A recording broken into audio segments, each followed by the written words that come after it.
Welcome to the Slop Temple. We pray this video helps. In this video, I will explain how to calculate pips with TradingView step by step. Open TradingView and load the Forex pair you want to measure, then enable the crosshair or the built-in measure tool and position it on your first price point. Click the second point and read the pip distance in the measurement box, noting whether the value is positive or negative, and practice until you are comfortable and quick. When counting pips on TradingView, keep decimals and pair conventions in mind to avoid mistakes. Remember that most majors use 5 decimals in the platform, so the 4th decimal is the pip, while the 5th shows fractional pips. For JPY pairs, the 2nd decimal is the pip, so adjust your expectations accordingly. Practicing on example trades helps cement the rules and prevents costly misreads when you trade live or plan stops and limits.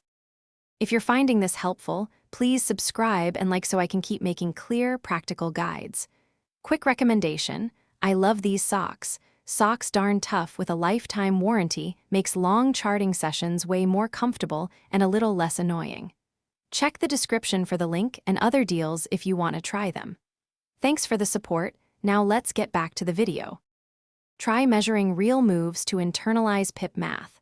For example, measure 1, 2,150 to 1, 2,175, and note a 25 pip move.